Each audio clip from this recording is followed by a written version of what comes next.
इस वीडियो में हम लोग आज घटना चक्र बीपीएससी पूर्वावलोकन का रसायन विज्ञान यानी केमिस्ट्री का कंप्लीट स्टडी करेंगे, जो कि इम्पोर्टेंट होगा बिहार और अदर कम्पिटिटिव एग्जाम्स के लिए भी। तो चलिए शुरू करते हैं। आधुनिक रसायन शास्त्र का जनक किसे कहा जाता है? लेवोजियर को। आधुनिक रसायन शास्त्र का जनक लेवोजियर को कहा जाता है। परमाणु की संरचना के लिए एक मॉडल प्रस्तावित करने वाले पहले व्यक्ति कौन थे? J Thomson. परमाणु की संरचना के लिए एक मॉडल प्रस्तावित करने वाले पहले व्यक्ति कौन थे? J Thomson. 1898 में इन्होंने प्लम पुडिंग मॉडल प्रस्तावित किया। इस मॉडल के विभिन्न प्रकार के नाम दिए गए, उदाहरण में प्लम पुडिंग, रेजिन पुडिंग अथवा तरबूज मॉडल। इस मॉडल में परमाणु के धनावेश को पुडिंग अथवा तरबूज के समान माना गया, जिसमें इलेक्ट्रॉन क्रमशः प्लम अथवा बीज की तरह उपस्थित है। रासायनिक कणों को अपरिवर्तित रखते हुए एक परमाणु के नाभिक में जोड़े जाने वाले कण है कौन सा? न्यूट्रॉन। रासायनिक गुणों को अपरिवर्तित रखते हुए एक परमाणु के नाभिक में जोड़े जाने वाले कण है न्यूट्रॉन। नाभिकीय कण प्रोटॉन तथा न्यूट्रॉन से बने होते हैं। इन कणों को न्यूक्लियॉन्स कहा जाता है। डाल्टन के परमाणु सिद्धांत की सफलतापूर्वक व्याख्या द्रव्यमान संरक्षण का नियम, स्थिर संघटन का नियम और बहु अनुपात का नियम व्याख्या करता है। जॉन डाल्टन ने 1803 में परमाणु सिद्धांत प्रस्तावित किया था। जिसमें उन्होंने पदार्थ की प्रकृति के बारे में महत्वपूर्ण तथ्य प्रस्तुत किए। डाल्टन के परमाणु सिद्धांत के अनुसार पदार्थ अविभाज्य कणों से बना होता है, जिन्हें परमाणु कहा जाता है। एक तत्व के सभी परमाणु आकार, द्रव्यमान और रासायनिक गुणों में समान होते हैं। विभिन्न तत्वों के परमाणु एक दूसरे से भिन्न भिन्न होते हैं। परमाणु रासायनिक अभिक्रिया में केवल पुनर्व्यवस्थित होते हैं। यौगिकों में विभिन्न तत्वों के परमाणु सरल पूर्ण संख्या अनुपात में समायोजित होते हैं। डाल्टन के परमाणु सिद्धांत द्वारा द्रव्यमान संरक्षण के नियम, स्थिर संघटन का नियम तथा बहु अनुपात के नियम की सफलतापूर्वक व्याख्या की जा सकती है। द्रव्यमान संरक्षण का नियम क्या है? द्रव्यमान संरक्षण के नियम के अनुसार द्रव्य न तो बनाया जा सकता है और न ही नष्ट किया जा सकता है। स्थिर अनुपात के नियम क्या है? यह नियम फ्रांसीसी रसायनज्ञ जोसेफ प्राउस्ट ने दिया था। इसके अनुसार किसी यौगिक में तत्वों के द्रव्यमानों का अनुपात सदैव समान रहता है। और गुणित या बहु अनुपात का नियम, गुणित अनुपात का नियम डाल्टन द्वारा 1803 में दिया गया था।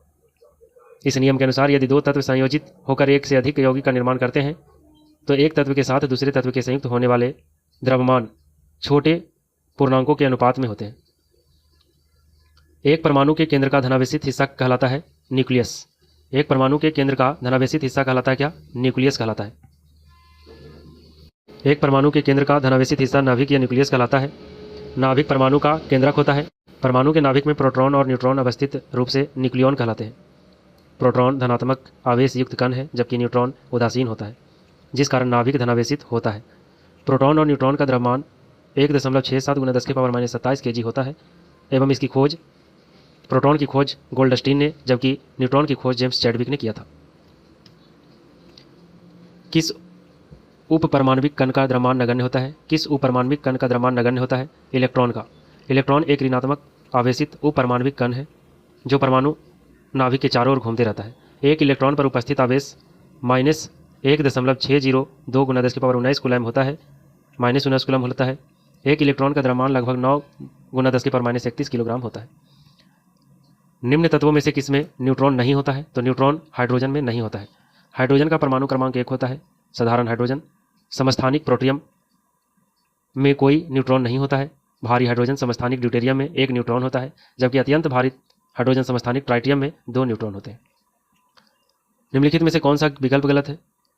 तो विकल्प सही कौन सा है? इलेक्ट्रॉन ऋणावेशित होता है तथा इनका द्रव्यमान नगण्य होता है। सही है। नगण्य होता है तो कितना होता है द्रव्यमान? 9 × 10⁻31 किलोग्राम। समस्थानिक परमाणु ईंधन के रूप में चिकित्सा क्षेत्र में, कार्बन डेटिंग आदि में उपयोग होता है, जबकि नाभिक के अंदर प्रोटॉन और न्यूट्रॉन उपस्थित होते हैं। एक तत्व में इलेक्ट्रॉन और न्यूट्रॉन की संख्या क्रमशः 18 और 20 है। इस तत्व की द्रव्यमान संख्या कितनी होगी? 38 होगी, क्योंकि द्रव्यमान संख्या बराबर होता है प्रोटॉन की संख्या प्लस न्यूट्रॉन की संख्या। परमाणु के नाभिक में कौन से मूल कण होते हैं? तो प्रोटॉन और न्यूट्रॉन। एक नाभिक की द्रव्यमान संख्या न्यूट्रॉन और प्रोटॉन की संख्या के योग के बराबर होता है। एक नाभिक की द्रव्यमान संख्या न्यूट्रॉन और प्रोटॉन की संख्या के योग के बराबर होता है। परमाणु नाभिक के अवयव है प्रोटॉन और न्यूट्रॉन। न्यूट्रॉन एक आवेश रहित कण होता है। कण होता है। न्यूट्रॉन विद्युत उदासीन अपरमाणु कण है। न्यूट्रॉन का द्रव्यमान प्रोटॉन के द्रव्यमान के लगभग बराबर होता है। न्यूट्रॉन की खोज वर्ष 1932 में जेम्स चैडविक ने किया था। न्यूट्रॉन की खोज 1932 में जेम्स चैडविक ने किया था, जबकि प्रोटॉन की खोज गोल्डस्टीन ने किया था और इलेक्ट्रॉन की खोज जे थॉमसन ने किया था। प्लूटोनियम न्यूक्लियोइड Pu-242 के नाभिक में न्यूट्रॉनों की संख्या कितना होता है? 148। प्लूटोनियम का द्रव्यमान संख्या 242 होता है, जबकि परमाणु क्रमांक 94 होता है। प्रोटॉन की संख्या भी 94 होता है। न्यूट्रॉन की संख्या बराबर होता है द्रव्यमान संख्या माइनस प्रोटॉन की संख्या। निम्नलिखित में से कौन सा इलेक्ट्रॉनिक संरूपण धातु तत्वों के लिए होता है? तो 2882 इलेक्ट्रॉनिक विन्यास है, जो कि धातु तत्वों के लिए होता है। एक तत्व के समस्थानिक अलग अलग होते हैं द्रव्यमान संख्या में। एक तत्व के समस्थानिक अलग अलग होते हैं द्रव्यमान संख्या में। निम्नलिखित में से कौन सा नाइट्रोजन के सही इलेक्ट्रॉनिक विन्यास को दर्शाता है? तो वह 2 और 5। नाइट्रोजन का परमाणु क्रमांक 7 होता है। नाइट्रोजन का परमाणु क्रमांक क्या होता है? 7, और इसका इलेक्ट्रॉनिक विन्यास 2 और 5 होता है। जिस तत्व के परमाणु में 2 प्रोटॉन, 2 न्यूट्रॉन और 2 इलेक्ट्रॉन होते हैं, उस तत्व की द्रव्यमान संख्या कितनी होती है? तो है 4, क्योंकि द्रव्यमान संख्या बराबर होता है प्रोटॉन की संख्या प्लस न्यूट्रॉन की संख्या। किसी परमाणु नाभिक का आइसोटोप वह नाभिक है जिसमें प्रोटॉनों की संख्या वही होती है परंतु न्यूट्रॉनों की संख्या भिन्न होती है। किसी परमाणु नाभिक का आइसोटोप वह नाभिक है जिसमें प्रोटॉनों की संख्या वही रहती है परंतु न्यूट्रॉनों की संख्या भिन्न होती है। कोलॉइड कण के आकार की सीमा क्या है? कोलॉइड कण की आकार की सीमा 10⁻⁻9 मीटर से 10⁻⁻6 मीटर के बीच होता है। एक ही प्रकार का परमाणु निम्न में से किसमें मिलता है? एक ही प्रकार का परमाणु प्राकृतिक तत्व में मिलते हैं, प्राकृतिक तत्वों में मिलते हैं। आधुनिक परमाणु प्रतीक वर्जेलियस द्वारा प्रस्तावित विधि पर आधारित है। आधुनिक परमाणु प्रतीक वर्जेलियस नामक द्वारा प्रस्तावित विधि पर आधारित है। निम्नलिखित में से कौन सा भौतिक परिवर्तन नहीं है? तो कोयला का जलना भौतिक परिवर्तन नहीं होता है।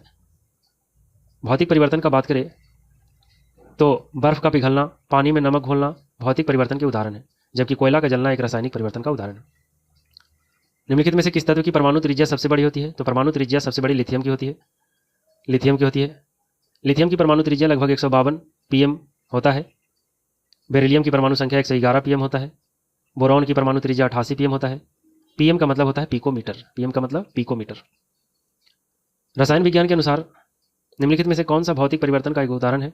तो पानी का उबलना एक भौतिक परिवर्तन का उदाहरण है, क्योंकि ऊष्मा मुक्त होने पर जलवाष्प पुनः अपनी मूल अवस्था यानी जल में आ जाता है। बर्फ का पिघलना, मोम का पिघलना भी एक प्रकार का भौतिक परिवर्तन का उदाहरण है।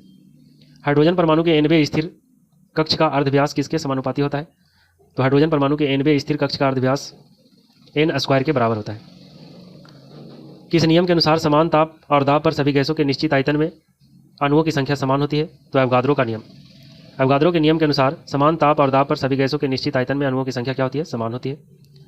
भौतिक परिवर्तन का एक उदाहरण है पानी में चीनी का घुलना। पानी में चीनी का घुलना एक भौतिक परिवर्तन का उदाहरण है, जबकि मोमबत्ती का जलना रासायनिक परिवर्तन, दूध से दही बनना रासायनिक परिवर्तन, हवा में चांदी के बर्तनों का काला होना रासायनिक परिवर्तन है। संघनन क्या है? वाष्प का द्रव्य में परिवर्तित होना। वाष्प का द्रव्य में परिवर्तित होना संघनन की प्रक्रिया होती है। फैराडे स्थिरांक सार्वभौमिक स्थिरांक है। फैराडे स्थिरांक का मान लगभग 96,485 कूलॉम या कूलॉम पर मोल होता है। 1 मोल इलेक्ट्रॉन पर स्थित कुल आवेश की मात्रा फैराडे स्थिरांक के रूप में परिभाषित की जाती है। विलयन या विलायक के प्रति इकाई आयतन या प्रति इकाई द्रव्यमान में उपस्थित विलेय की मात्रा को रसायन में विलयन की सांद्रता के रूप में जाना जाता है। विलयन या विलायक के प्रति इकाई आयतन या प्रति इकाई द्रव्यमान में उपस्थित विलेय की मात्रा को रसायन में विलयन की सांद्रता के रूप में जाना जाता है। 2 तरल A तथा B को मिलाने पर आदर्श तरल प्राप्त करने के लिए मिश्रण की तापीय धारिता 0 हो जाती है। पानी का इलेक्ट्रोलिसिस विघटन प्रक्रिया है। पानी का इलेक्ट्रोलिसिस विघटन प्रतिक्रिया है। मिश्रण के विभिन्न द्रवीभूत घटकों को उपयुक्त पदार्थ पर अधिशोषण द्वारा अलग करने की प्रक्रिया कहलाती है क्रोमैटोग्राफी। मिश्रण के विभिन्न द्रवीभूत घटकों को उपयुक्त पदार्थ पर अधिशोषण द्वारा अलग करने की प्रक्रिया कहलाती है क्रोमैटोग्राफी। ठोस कपूर से कपूर वाष्प बनाने की प्रक्रिया को कहते हैं ऊर्ध्वपातन। निम्नलिखित में से कौन सी प्रतिक्रिया की दर को धीमा करता है? तो प्रतिक्रिया जो होगा उसकी दर धीमा होगा या तेज होगा, यह निर्भर करता है उत्प्रेरक, तापमान और अभिकारकों की प्रकृति पर निर्भर करता है। किसी पदार्थ की सीधे ठोस से गैस में बदलने की प्रक्रिया क्या कहलाती है? ऊर्ध्वपातन। ठोस से गैस में बदलने की प्रक्रिया ऊर्ध्वपातन कहलाती है। घरेलू एलपीजी सिलेंडरों में दाब मापक नहीं प्रदान किए जाते हैं, क्योंकि ये एलपीजी सिलेंडरों में गैस की मात्रा को प्रदर्शित नहीं कर सकते हैं। ऐसे पदार्थ जो बिना रासायनिक प्रक्रिया के अन्य पदार्थों से नमी को आसानी से अवशोषित कर लेता है कहलाता है जल शुष्कक। ऐसे पदार्थ जो बिना रासायनिक प्रतिक्रिया के अन्य पदार्थों से नमी को आसानी से अवशोषित कर लेता है कहलाता है जल शुष्कक। निम्न कथनों पर विचार करें। शुद्ध जल में नमक को घोलने से जल का क्वथनांक बढ़ जाता है तथा जल का हिमांक घट जाता है, ये सही है। जल में जब मिथाइल अल्कोहल डालते हैं तो जल का क्वथनांक घट जाता है, ये भी सही है। तो दोनों कथन सही है। निम्नलिखित कथनों पर फिर से विचार करें। क्रिस्टलीकरण शुद्ध पदार्थ के क्रिस्टलों को उनके विलयन से निकालने की प्रक्रिया है, ये सही है। शुद्ध पदार्थ के क्रिस्टलों को उनसे विलयन से निकालने की प्रक्रिया को क्रिस्टलीकरण कहते हैं। क्रिस्टलीकरण के दौरान घटक परमाणु और अणुओं के बीच एक बंधन स्थापित होता है, ये भी सही है। तो दोनों सही है। दूध उदाहरण है एक कोलाइड विलयन का, साथ में इमल्सन का भी एग्जाम्पल है। दूध उदाहरण है कोलाइड विलयन और इमल्सन का। पृथ्वी के वातावरण में सबसे प्रचुर मात्रा में पाई जाने वाली गैस है नाइट्रोजन। वायु में कौन सी नोबेल गैस नहीं होती है? तो वो रेडॉन नहीं पाया जाता है। वायु में नोबेल गैस कौन सी नहीं होती है? रेडॉन नहीं होता है, जबकि नियॉन, आर्गन, हीलियम होता है। कौन सा कोलाइड नहीं है? तो कोलाइड सिरका कोलाइड नहीं होता है। दो पदार्थों के विषम मिश्रण जिनमें एक पदार्थ के सूक्ष्म कण दूसरे पदार्थों में विस्तारित रहते हैं कोलाइड कहलाते हैं। कोलाइड का उदाहरण है धुआं, कोहरा, शेविंग क्रीम आदि, जबकि सिरका कोलाइड नहीं है। निम्नलिखित में से कौन सा पदार्थ टिंडल प्रभाव दिखाएगा? टिंडल प्रभाव दिखाता कौन है? तो जब प्रकाश की किरणों को उसके तरंगदैर्घ्य के बराबर आकार के कणों वाले कोलाइड घोल में से गुजारा जाता है तो प्रकाश के प्रकीर्णन के फलस्वरूप उसका पथ या प्रक्षेप वक्र दिखाई देने लगता है। इस घटना को टिंडल प्रभाव कहते हैं। दूध तथा स्टार्च सॉल्यूशन कोलाइड घोल है। वायु एक प्रकार का क्या है? मिश्रण है। वायु एक प्रकार का मिश्रण है जिससे सबसे ज़्यादा नाइट्रोजन 78%, ऑक्सीजन 20.9% मतलब 21%, आर्गन 0.93%, कार्बन 0.04%, नियॉन 0.0018% होता है। आणविक ऑक्सीजन का पत्तियों से निकलना कौन सी भौतिक क्रिया है? तो विसरण। हवा में जिस गैस की मात्रा सबसे अधिक होता है वह है नाइट्रोजन। निम्नलिखित में से विशेषताओं में से कौन सी रासायनिक परिवर्तन की विशेषता नहीं है? तो ऊर्जा में कोई निबल परिवर्तन नहीं होता है, ये रासायनिक परिवर्तन का विशेषता नहीं है। बाकी सब सही है। अनुत्क्रमणीय होता है रासायनिक परिवर्तन, नए पदार्थ बनता है, ऊर्जा का अवशोषण होता है, ये सही है। अभिक्रिया जिसमें ऑक्सीकरण संख्या घटती है को कहते हैं अपचयन। और वह प्रक्रिया जिसमें प्रकाश संश्लेषण के दौरान वायुमंडलीय कार्बन डाइऑक्साइड को कार्बोहाइड्रेट में परिवर्तित किया जाता है अपचयन कहलाता है। वह प्रक्रिया जिसमें प्रकाश संश्लेषण के दौरान वायुमंडलीय कार्बन डाइऑक्साइड को कार्बोहाइड्रेट में परिवर्तित किया जाता है अपचयन कहलाता है। निम्नलिखित विकल्पों में से किसी एक विकल्प में सामग्रियों को उनके कणों के बीच आकर्षक बल के बढ़ते क्रम में व्यवस्थित किया गया है, सही चुनिए। तो सही क्या है? हाइड्रोजन गैस, पानी, लौह धातु। पदार्थों के अणुओं के मध्य लगने वाले बल को अंतरानुक बल कहते हैं। ठोस पदार्थों में यह सर्वाधिक तथा गैसों में यह सबसे कम होता है। अंतरानुक बल सबसे ज़्यादा ठोस में होता है, सबसे कम गैस में होता है। द्रव्य पदार्थों के अणुओं के मध्य यह बल गैस की तुलना से अधिक जबकि ठोस की तुलना से कम होता है। निम्नलिखित में से कौन सा जोड़ा विस्थापन प्रतिक्रिया देगा? तो AgNO3 विलयन और कॉपर धातु विस्थापित प्रतिक्रिया देगा। निम्न में से किस प्रकार की दवाई उत्पादन में इथाइल अल्कोहल का उपयोग किया जा सकता है? तो इथाइल अल्कोहल अथवा इथेनॉल का उपयोग pharmaceuticals, polymer, leather polish, plasticiser, सौंदर्य प्रसंधानों आदि के उत्पादन में भी यूज होता है। इसका उपयोग एंटीसेप्टिक दवाओं, एंटीपायरेटिक्स, एंटी एलर्जिक आदि के उत्पादन में भी किया जाता है। निम्नलिखित में से कौन सा ठोस की विशेषता नहीं है? तो आसानी से बहने की क्षमता ठोस का विशेषता नहीं होता है। ठोस में आसानी से बहने की क्षमता नहीं होता है। ठोस का एक निश्चित आकार होता है, आयतन होता है। ठोस मुख्य रूप से दो प्रकार का होता है, क्रिस्टलीय ठोस और अक्रिस्टलीय ठोस। PHBV बायोडिग्रेडेबल पॉलीमर का पूर्ण रूप होता है पॉली 3 हाइड्रोक्सी ब्यूटाइरेट को 3 हाइड्रोक्सी बैलेट्रेट। निम्नलिखित में से कौन सी ऊष्माक्षेपी प्रक्रिया है? तो सल्फ्यूरिक अम्ल का तनुकरण और बिना बूझे चूने के साथ पानी की प्रतिक्रिया ऊष्माक्षेपी प्रक्रिया का उदाहरण है। निम्नलिखित में से कौन सा एक तत्व नहीं है? तो गैस तत्व नहीं होता है। आवर्त सारणी में तत्वों को 3 भागों में बांटा गया है, धातु यानी मेटल, अधातु यानी नॉन मेटल और उपधातु में विभाजित किया गया है निमेटलॉइड में। कुछ गैस जैसे hydrogen, helium, nitrogen, oxygen, fluorine, neon, chlorine, argon, krypton, xenon तथा रेडॉन को अधातु की श्रेणी में रखा गया है, लेकिन अधिकतर गैसें यौगिक होती है, धातु या तत्व नहीं होता है। कौन गैसों के द्रवीकरण के लिए उपयुक्त स्थिति का प्रतिनिधित्व करता है? तो कम ताप और उच्च दाब गैसों के द्रवीकरण के लिए उपयुक्त स्थिति का प्रतिनिधित्व करता है। नीला थोथा रासायनिक रूप से कॉपर सल्फेट होता है। नीला थोथा रासायनिक रूप से कॉपर सल्फेट होता है, जिसका सूत्र CuSO4 इंटू 5H2O होता है। CuSO4 इंटू 5H2O होता है। लवण, हाइड्रेटेड लवण नीले रंग का होता है। नीला थोथा जल में आसानी से घुल जाता है, परंतु एल्कोहल में अघुलनशील होता है। कौन सा सोडा अम्ल अग्निशामक का घटक है? तो अग्निशामक का घटक के रूप में तनु सल्फ्यूरिक अम्ल और बाइकार्बोनेट विलयन का प्रयोग किया जाता है। अनबुझा चूना CaO को कहा जाता है। CaO कैल्शियम ऑक्साइड को अनबुझा चूना कहा जाता है। यह कमरे के ताप पर क्रिस्टलीन ठोस के रूप में पाया जाता है। चूने का पानी किसके द्वारा दूधिया हो जाता है? कार्बन डाइऑक्साइड के द्वारा। प्रथम कृत्रिम तैयार किया गया तत्व कौन सा है? तो प्रथम कृत्रिम तैयार किया गया तत्व है टेक्नेटियम। टेक्नेटियम या टेक्नीशियम बोलते हैं। TC से सूचित किया जाता है, जिसका परमाणु क्रमांक 43 है, जबकि इसका मोलर द्रव्यमान 98.91 ग्राम पर मोल है। इसे वर्ष 1937 में कार्लो पेरियर और एमिलियो सेग्रे द्वारा आइसोलेट किया गया था। सोने को घोला जा सकता है। सोने को घोला जा सकता है एक्वारेजिया में। एक्वारेजिया सांद्र नाइट्रिक और हाइड्रोक्लोरिक अम्ल का आयतन की दृष्टि से 1:3 का मिश्रण होता है। पीतल के बर्तनों को कलई करते समय गर्म बर्तन की सफाई के लिए प्रयोग किए जाने वाले अमोनियम क्लोराइड चूर्ण से निकलने वाला धुआं अमोनिया और हाइड्रोक्लोरिक एसिड होता है। सीमेंट का मुख्य घटक कौन सा है? सीमेंट का मुख्य घटक चूना पत्थर होता है। कार्बन मोनोऑक्साइड समूह का आबंध क्रम क्या है? तो 3 होता है। कार्बन मोनोऑक्साइड समूह का आबंध क्रम है 3। एक कार बैटरी में प्रयुक्त विद्युत अपघट्य होता है सल्फ्यूरिक अम्ल। सल्फ्यूरिक अम्ल होता है। वाष्प मीथेन रिफॉर्मिंग तकनीक के उपयोग से प्राप्त करते हैं ग्रे हाइड्रोजन। कार बैटरी में प्रयोग होता है सल्फ्यूरिक अम्ल। पानी में घुलने पर उसे कठोर बनाने वाला यौगिक है। पानी में घुलने पर उसे कठोर बनाने वाला यौगिक होता है कौन सा? कैल्शियम और मैग्नीशियम।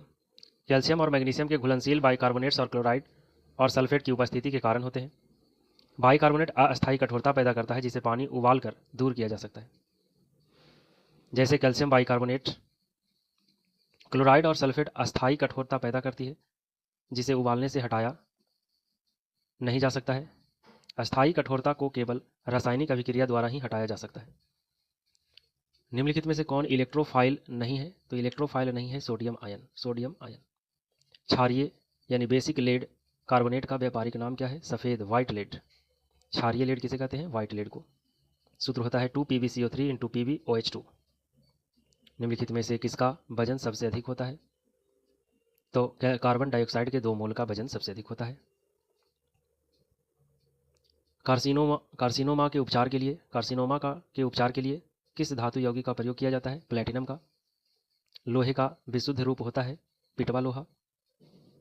निम्न ऑक्साइडों में से कौन सा जल में घुलनशील है? तो जल में घुलनशील ऑक्साइड होता है CaO कैल्शियम ऑक्साइड। किसका गलनांक सबसे अधिक होता है? बोरॉन का गलनांक अधिक होता है। किसी ठोस पदार्थ का गलनांक वह तापमान होता है जिस पर वह अपनी ठोस अवस्था से पिघलकर द्रव अवस्था में पहुंच जाता है। बोरॉन का गलनांक 2350 केल्विन है। एल्युमिनियम का गलनांक 933 केल्विन है। सिलिकॉन का गलनांक 1687 केल्विन है, जबकि लोहा का गलनांक 1811 केल्विन है, यानी बोरॉन का गलनांक सबसे ज़्यादा है। तेल को गैल्वेनाइज्ड आयरन पॉट में क्यों नहीं रखा जा सकता है? तेल को गैल्वेनाइज्ड आयरन पॉट में क्यों नहीं रखा जा सकता है? क्योंकि यह जहरीला यौगिक बनाता है। यह तेल की गुणवत्ता को कम करता है और इसमें जंग देखी जा सकती है। नीलम यानी रूबी का रासायनिक सूत्र क्या होता है? नीलम का रासायनिक सूत्र Al2O3 होता है। Al2O3 होता है। गैल्वेनाइज्ड लोहे की पाइप पर परत होती है जस्ते की। कौन से महत्वपूर्ण कोरंडम और क्रायोलाइट धातु के अयस्क हैं? तो कोरंडम और क्रायोलाइट के धातु के अयस्क होते हैं एल्यूमिनियम। वह तत्व जो मानव पसीने के माध्यम से उत्सर्जित होता है वो कौन सा है? तो मानव पसीने के रूप में उत्सर्जित जो होता है वो जल होता है, परंतु इसमें खनिज अम्ल और यूरिया भी मौजूद होते हैं। पसीने से sodium, potassium, calcium, magnesium, zinc, iron आदि तत्व बाहर निकलते हैं। वेल्डिंग में प्रयोग होने वाली गैस है ऑक्सीजन और एसिटिलीन। ऑक्सीजन और एसिटिलीन वेल्डिंग में प्रयोग होने वाली गैस है। कौन सा एक अलौह धात्विक खनिज है? अलौह धात्विक खनिज आता है कौन सा? तो वैसा खनिज होता है जिसमें लोहे के अंश का अभाव होता है, जैसे कोबाल्ट, टीन, तांबा, जस्ता, ये सब क्या है? अलौह धात्विक खनिज का उदाहरण है। ट्यूबलाइटों और प्रखनलियों में प्रयोग किया जाने वाला ग्लास किससे बनता है? ट्यूबलाइटों और प्रखनलियों में प्रयोग किया जाने वाला ग्लास क्षारीय धातुओं के सिलिकेटों का एक अक्रिस्टलीय पारदर्शी मिश्रण है जिसका निर्माण सिलिका, सेरियम ऑक्साइड तथा सोडियम एवं अन्य ऑक्साइडों से बनता है। प्लास्टर ऑफ पेरिस का सूत्र क्या होता है? प्लास्टर ऑफ पेरिस का सूत्र होता है CaSO4 into 2 into 2H2O into H2O। Plaster of Paris का सूत्र होता है CaSO4 into whole 2 into H2O। या इसी को बोल सकते हैं CaSO4 इंटू हाफ H2O बोला जाता है प्लास्टर ऑफ पेरिस का सूत्र। खनिज यानी मिनरल क्या है? अकार्बनिक ठोस। किस धातु की विद्युत चालकता सबसे अधिक है? रजत का। विद्युत चालकता सबसे ज़्यादा किसका होता है? रजत यानी चांदी का, उससे कम तांबा का, उससे कम स्वर्ण का, उससे कम एल्युमिनियम का, उससे कम बेरिलियम का, उससे कम कैल्शियम का। तो रजत यानी चांदी का विद्युत चालकता सबसे अधिक होती है। सबसे अधिक क्रियाशील धातु कौन सा होता है? पोटेशियम। सबसे क्रियाशील धातु कौन सा होता है? पोटेशियम। सबसे भारी धातु कौन सा है? प्लेटिनम। सबसे भारी धातु प्लेटिनम। टूटी हुई हड्डियों की रक्षा के लिए प्लास्टर ऑफ पेरिस का प्रयोग होता है। यह जिप्सम है। यह क्या है? जिप्सम है। निम्नलिखित में से किस बीज का उपयोग अभियांत्रिकीकृत हीरो के उत्पादन में होता है? तो ग्रेफाइट का प्रयोग किया जाता है। जिन डब्बों में खाना पैक किया जाता है उन पर टीन की परत चढ़ी होती है, न कि जिंक की, क्योंकि जिंक टीन की तुलना में अधिक प्रतिक्रियाशील है। उत्कृष्ट धातुओं के संदर्भ में निम्नलिखित वाक्यों पर विचार करें। उत्कृष्ट धातुएं प्रकृति में शुद्ध रूप में पाई जाती है। ये सही जवाब है। उत्कृष्ट धातुएं प्रकृति में शुद्ध रूप में पाई जाती है। उत्कृष्ट धातुएं प्रकृति में शुद्ध और मिश्र रूप में भी पाई जाती है, लेकिन यूरेनियम और सीसा उत्कृष्ट धातु के उदाहरण नहीं है। खाद्य पदार्थों के डिब्बे टीन से लेपित होते हैं, जिंक से नहीं, क्योंकि जिंक टीन की तुलना में अधिक प्रतिक्रियाशील होते हैं। निम्न धातुओं में से कौन सामान्य ताप पर द्रव्य है? तो है पारा। किसे श्वेत धातु भी कहा जाता है? श्वेत धातु लेड और टीन या अन्य धातुओं यथा कैडमियम, बिस्मथ, जस्ते की मिश्र धातु होती है श्वेत धातु। शीशे का उपयोग किया जाता है प्रकाश संचरण में। शीशे का प्रयोग किया जाता है प्रकाश संचरण में। सामान्य ताप पर द्रव्य अवस्था में पाया जाता है, वो है कौन? पारा। पारा सामान्य ताप पर द्रव्य अवस्था में होता है। इसका प्रयोग थर्मामीटर में ताप मापने के लिए किया जाता है। किस खनिज से रेडियम प्राप्त किया जाता है? रेडियम प्राप्त किया जाता है पिच ब्लेड से। पिच ब्लेड से रेडियम प्राप्त किया जाता है। पिच ब्लेड यूरेनियम का एक अयस्क है, लेकिन पिच ब्लेड में रेडियम की अल्प मात्रा पाई जाती है। क्यूरी दंपति ने, मैडम क्यूरी जिसे कहा जाता है, उन्होंने रेडियम प्राप्ति के लिए पिच ब्लेड का ही शोधन किया था। जिस धातु कर्म प्रक्रिया के अंतर्गत धातु मिश्रित अवस्था में पाई जाती है उसे प्रगलन कहते हैं। उसे प्रगलन कहते हैं।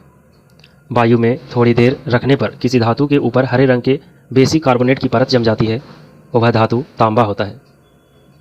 जस्ते से एक बर्तन पर विद्युत लेपन की विधि में बर्तन को ऋण ध्रुव और शुद्ध जस्ते को धन ध्रुव बनाया जाता है। किस खनिज द्वारा लोहा प्राप्त किया जाता है? तो वह हेमेटाइट। हेमेटाइट के द्वारा लोहा प्राप्त किया जाता है। जंग लगे लोहे के वजन में निम्नलिखित में से कौन सा परिवर्तन होता है? यह लंबे समय तक बढ़ता है। यह लंबे समय तक बढ़ता है। विरंजक चूर्ण के लिए कौन सा कथन असत्य है? तो यह जल में अधिक विलेय होता है। विरंजक चूर्ण जल में अधिक विलेय होता है, यह गलत है। कम विलेय होता है। विरंजक चूर्ण हल्का पीले रंग का चूर्ण है। यह ऑक्सीकारक के रूप में काम करता है। यह तनु अम्ल की प्रतिक्रिया से क्लोरीन निष्कासित करता है। तो ये सब सही है। जल में कम घुलनशील होता है, कम विलेय होता है। जंग लगे लोहे के वजन में एक लंबे समय तक वजन बढ़ता है। जस्ते से बनता है विद्युत बैटरी। जस्ते से बनता है विद्युत battery. Al2O3 into 2SiO2 into 2H2O निम्नलिखित में से किसका रासायनिक सूत्र है? तो Al2O3 जो है इंटू 2SiO2 इंटू 2H2O जो है वो चीनी मिट्टी का सूत्र होता है। चीनी मिट्टी का खोज चीन में किया गया था।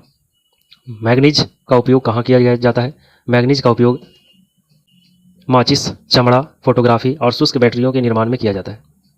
भारत के प्रमुख मैग्नीज अयस्क के उत्पादक राज्य हैं मध्य प्रदेश, महाराष्ट्र, ओडिशा, कर्नाटक और आंध्र प्रदेश है। कैल्शियम हाइड्रोक्साइड का सामान्य नाम क्या है? कैल्शियम हाइड्रोक्साइड का सामान्य नाम बुझा हुआ चूना होता है। कैल्शियम हाइड्रोक्साइड CaOH2 बुझा हुआ चूना कहलाता है। कैल्शियम हाइड्रोक्साइड एक अकार्बनिक यौगिक है। यह ठोस अवस्था में सफ़ेद पाउडर जैसा दिखता है और क्रिस्टलीय अवस्था में रंगहीन होता है।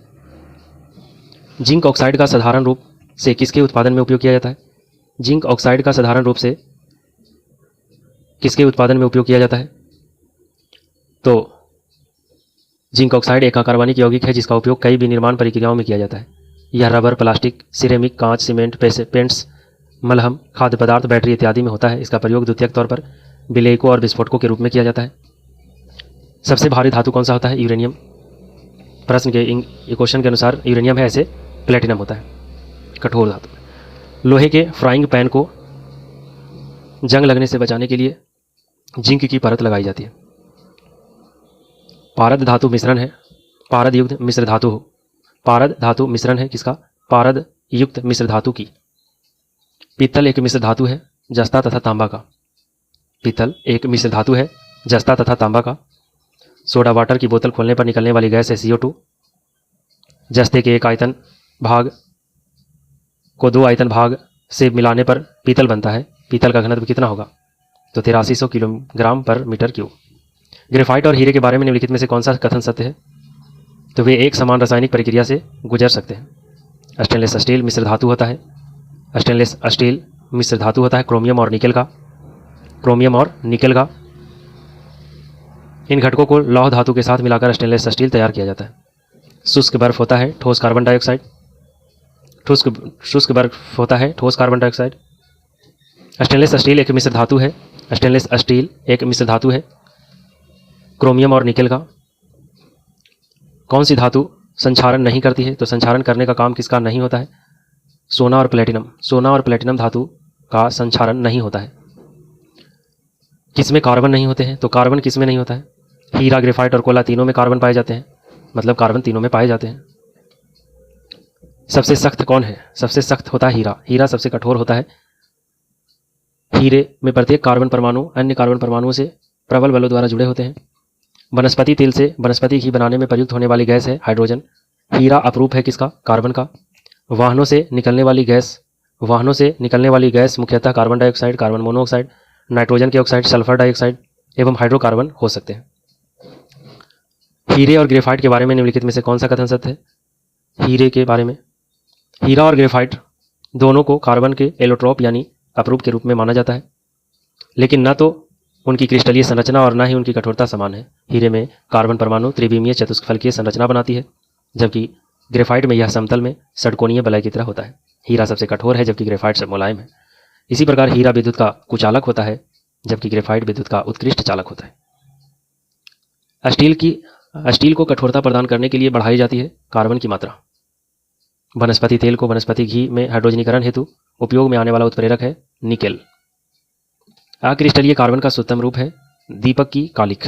अक्रिस्टलीय कार्बन का शुद्धतम रूप है दीपक की कालिख। प्रयोगशाला में विकसित हीरे के संदर्भ में हीरे के बीज के रूप में किसका प्रयोग किया जाता है? ग्रेफाइट का। गर्भ निरोधक गोलियों में किस यौगिक का उपयोग किया जाता है? लेवोनोग्रेस्टेरेल। लेवोनोग्रेस्टेरेल। फुलरीन अथवा वॉकीवॉल एक कार्बन का अपरूप होता है जिसमें 60 कार्बन परमाणु होते हैं। इसका उपयोग अर्धचालक, स्नेहक आदि में किया जाता है। भारी पानी वह पानी होता है जिसमें हाइड्रोजन का स्थान आइसोटोप ले लेता है। निम्नतम अवस्था में हाइड्रोजन परमाणु की कक्षा में 1 इलेक्ट्रॉन की चाल होता है C/1/37 C/137। Water gas carbon monoxide और हाइड्रोजन का मिश्रण होता है। हाइड्रोजन को जलाने से क्या बनेगा? पानी। एक तत्व X की 72 कक्षा में 4 इलेक्ट्रॉन है। हाइड्रोजन के साथ इसके यौगिक का कौन सा सूत्र होगा? XH4। ब्रोमीन होती है लाल द्रव। तैरने के तालाब में तैरने से मनुष्य की त्वचा जल जाती है क्लोरीन के कारण। शुद्ध जल का pH मान 7 होता है। 25 डिग्री सेल्सियस पर शुद्ध जल का pH मान 7 होता है। वर्षा का पानी शुद्ध जल के रूप में होता है। 7 से अधिक pH मान का विलयन क्षारीय, जबकि 7 से कम pH मान का विलयन अम्लीय होता है। हाइड्रोफ्लोरिक एसिड कांच की बोतल में नहीं रखा जाता है क्योंकि यह विक्रिया करता है कांच की सिलिकॉन डाइऑक्साइड से। किस विलयन के pH का मान 7 से अधिक होता है? तो क्षारीय विलयन का pH मान 7 से अधिक होता है, जबकि अम्लीय का 7 से कम होता है और उदासीन का 7 होता है। सल्फर हेक्साफ्लोराइड अणु का आकार अष्टफलकीय होता है। पानी का pH मान 7 होता है। हास्य गैस होता है नाइट्रस ऑक्साइड का फॉर्मूला होता है N2O, और डॉक्टर नाइट्रस ऑक्साइड का प्रयोग एनेस्थीसिया के रूप में भी करता है। 0.1 NaCl समाधान का pH मान लगभग 1 होता है। एक घोल का pH मान 3 से 6 बदलता है। हाइड्रोजन आयन की सांद्रता क्या हो गई? 1000 गुना कम हो जाता है। निम्नलिखित में से कौन सा एसिड एक विशिष्ट गुण है, एसिड का विशिष्ट गुण है? तो नीले लिटमस पेपर को लाल कर देता है। एसिड यानी अम्ल नीले लिटमस पेपर को लाल कर देता है। अम्ल का पीएच मान 7 से कम होता है, जबकि क्षार का पीएच मान 7 से अधिक होता है, और क्षार लाल लिटमस को नीला कर देता है। कुछ धातु ऑक्साइड अम्ल और क्षार के साथ अभिक्रिया कर नमक और पानी बनाते हैं। इन्हें उभयधर्मी ऑक्साइड कहते हैं। उभयधर्मी ऑक्साइड के उदाहरण हैं Al2O3 और ZnO, Al2O3 और ZnO। हल्के बुलेट प्रूफ हेलमेट तथा आवरण अपने निर्माण में निम्न में से किस फाइबर का उपयोग करता है? केवलार फाइबर का प्रयोग किया जाता है। अम्ल धातु कार्बोनेट से अभिक्रिया कर कार्बन डाइऑक्साइड गैस मुक्त करता है। तीसरे और चौथे समूह के ऑक्साइड का सामान्य गुणधर्म क्या है? तीसरे और चौथे समूह के ऑक्साइड का सामान्य गुणधर्म होता है कि वे वेसिक और एसिडिक दोनों होते हैं, यानी क्षारीय और अम्लीय दोनों होते हैं। आपको 3 प्रश्नावली दी गई है, उनमें से एक में आसूत जल और अन्य 2 में से एक में अम्लीय विलयन, दूसरे में क्षारीय विलयन है। इनमें से किस में लाल लिटमस नीला हो जाएगा? तो लाल लिटमस को नीला कौन करता है? क्षार। किस पदार्थ को एक अन्य पदार्थ के साथ गर्म करने से अम्ल बनता है? तो है अमोनियम क्लोराइड। शुष्क HCl गैस शुष्क लिटमस पत्र का रंग क्यों नहीं बदलता है? कोई हाइड्रोकार्बन आयन मौजूद नहीं होंगे, लिटमस केवल हाइड्रोकार्बन आयन की उपस्थिति में रंग बदलता है। सभी जैव यौगिक का अनिवार्य मूल तत्व कौन सा है? कार्बन। सभी जैव यौगिक का अनिवार्य मूल तत्व है कार्बन। खाने का नमक NaCl किससे बनता है? मजबूत अम्ल और मजबूत क्षार से। एक हाइड्रोकार्बन जिसमें कार्बन के 2 परमाणु द्विबंध द्वारा जुड़े हो क्या कहलाता है? एल्कीन। HMX का पूर्ण रूप क्या होता है? High melting explosive. High melting explosive. भौतिक रूप से किस प्रकार हाइड्रोजन को भंडारित किया जा सकता है? हाइड्रोजन गैस के संपीड़न से। कौन सा असंतृप्त हाइड्रोकार्बन है? असंतृप्त हाइड्रोकार्बन का उदाहरण है इथीन। ऑक्सीजन अनुपस्थित होता है केरोसिन में। अनुपस्थित होता है केरोसिन में। सिगरेट लाइटर में निम्नलिखित में से कौन सी गैस प्रयुक्त होती है? ब्यूटेन। सिगरेट लाइटर में ब्यूटेन होता है, जिसका आणविक सूत्र होता है C4H10। प्राकृतिक रबर किसका बहुलक होता है? आइसोप्रीन का। आइसोप्रीन का।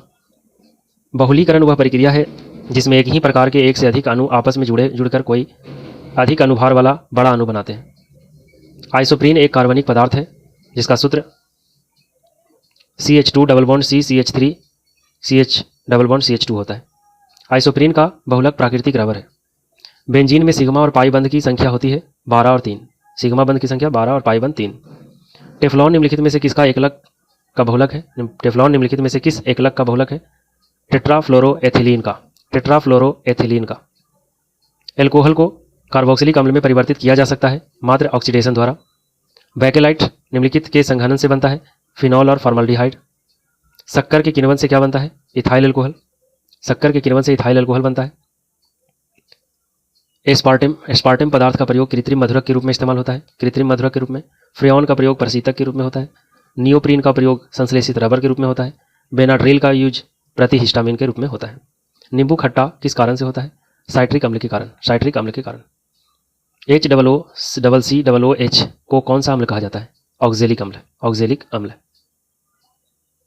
ऑक्जेलिक अम्ल एक कार्बनिक यौगिक है जो सब्जियों और पौधों में पाया जाता है।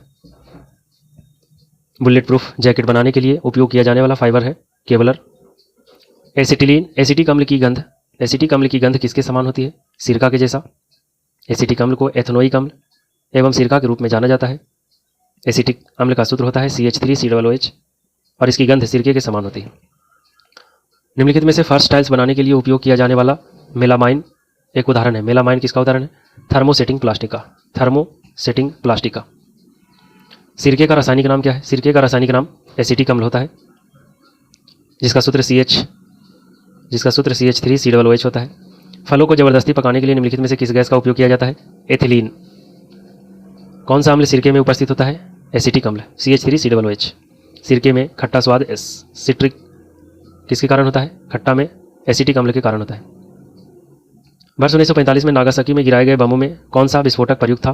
प्लूटोनियम। 9 अगस्त 1945 को फैटमैन नामक बम नागासाकी यानी जापान पर गिराया गया। इसमें प्लूटोनियम का प्रयोग विस्फोटक के रूप में किया गया था। वहीं दूसरी ओर 6 अगस्त 1945 को हिरोशिमा पर गिराए गए बम लिटिल बॉय में विस्फोटक के रूप में यूरेनियम का प्रयोग किया गया था। कौन सा तरलीकृत पेट्रोलियम गैस का प्रमुख घटक है? तो तरलीकृत पेट्रोलियम गैस का प्रमुख घटक कौन सा होता है? ब्यूटेन 65%, प्रोपेन 35%, साथ में हाइड्रोकार्बन भी होता है और कुछ इथेन भी होता है। घरेलू ईंधन के रूप में प्रयुक्त एलपीजी का मुख्य घटक क्या है? घरेलू ईंधन के रूप में प्रयुक्त एलपीजी अर्थात तरलीकृत पेट्रोलियम गैस हाइड्रोकार्बन गैसों का एक ज्वलनशील मिश्रण है। इसमें मुख्य रूप से प्रोपेन और ब्यूटेन होता है। साथ में कुछ एथिल मार्कप्टन जो कि गंध के लिए प्रयोग किया जाता है। किस रसायन के कारण पटाखा फूटने से चमकदार लाल रंग दिखाई देता है? अस्ट्रांसियम के कारण। विस्फोटक नाइट्रोग्लिसरीन एक एस्टर होता है। पेट्रोल और डीजल के अधूरे जलने से उत्पन्न होती है कार्बन मोनोऑक्साइड।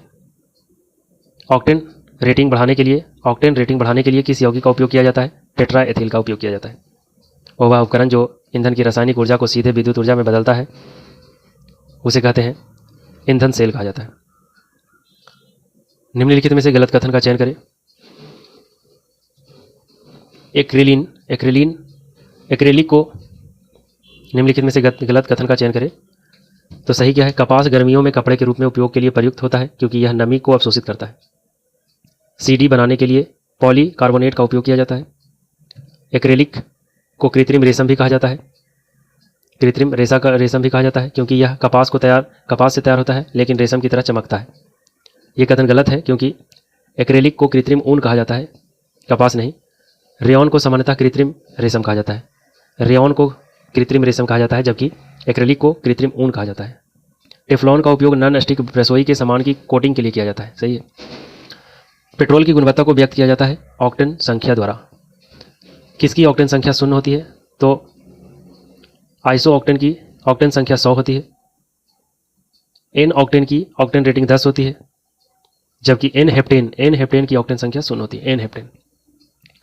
आयोडीनकृत लवण में होता है पोटेशियम आयोडाइड।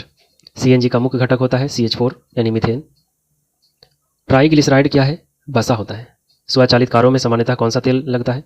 पेट्रोल। कुकिंग ताप पर स्थिर रहने वाला क्लोरीन युक्त कृत्रिम स्वीटनर जिसका रूप तथा स्वाद शक्कर की तरह होता है निम्नलिखित में से कौन सा है? सुक्रालोज।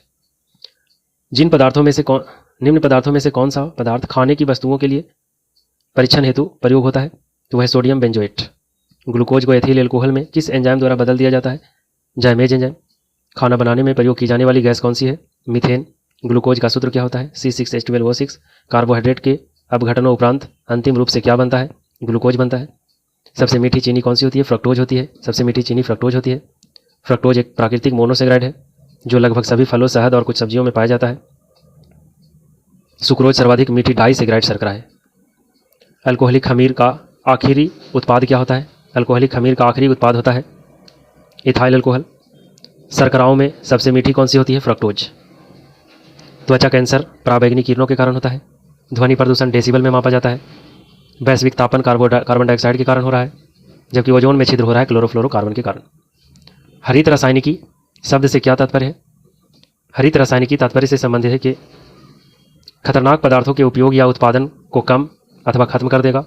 हरित रासायनिकी के उपयोग की सहायता से पर्यावरणीय समस्याओं का समाधान प्राप्त किया जा सकता है। इसके उपयोग से मानव स्वास्थ्य और पर्यावरण पर नकारात्मक प्रभाव कम हो जाते हैं। एंटीबायोटिक औषधि एक उदाहरण है पेनिसिलिन। एंटीबायोटिक। कपड़े साफ करने में प्रयोग होने वाला डिटर्जेंट है सल्फोनेट। मेडिकल केमिस्ट्री में दवाओं का वर्गीकरण किस आधार पर सबसे अधिक उपयोगी है? आणविक लक्ष्य के आधार पर। 100% शुद्ध एथेनॉल को पूर्ण शराब कहा जाता है। साबुन ग्रीज को हटा सकता है। साबुन ग्रीज को हटाता है प्रासरण द्वारा, नहीं, पाइसीकरण की प्रक्रिया के द्वारा साबुन ग्रीज को हटाता है। उर्वरक के किस घटक का उपयोग शीघ्र विकास को प्रोत्साहित करने के लिए किया जाता है? वह फास्फोरस। अपमार्जक क्या है?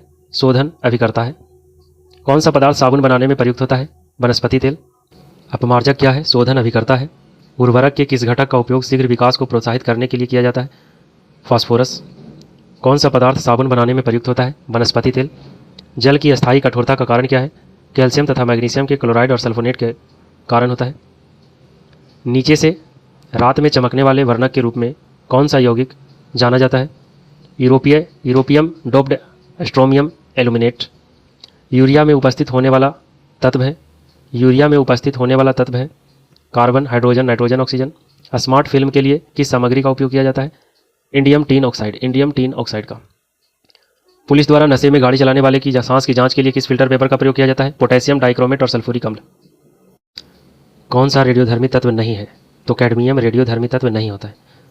कैडमियम धातु का वर्गीकरण संक्रमण धातु के रूप में किया जाता है तथा रासायनिक रूप से कैडमियम एक तत्व है, परंतु यह रेडियोधर्मी तत्व नहीं है। कैडमियम सीडी सिल्वर रंग की धातु होती है जिसमें नीले रंग की झलक होती है। कैडमियम एक विषैली धातु है। कैडमियम का सर्वाधिक उपयोग निकेल कैडमियम बैटरी के रूप में किया जाता है। एक्सरे में वर्णाक्षर X का मतलब क्या होता है? अननोन, अज्ञात है। एक्सरे का X का मतलब अननोन होता है। सबसे अच्छा अग्निशामक कौन सा होता है? अग्निशामक कार्बन डाइऑक्साइड होता है। तो ये था घटना चक्र 2026 का बीपीएससी पूर्वावलोकन का केमिस्ट्री का कंप्लीट ऑडियो लेक्चर। अगर वीडियो अच्छा लग रहा है प्लीज़ सपोर्ट और सब्सक्राइब करें। धन्यवाद।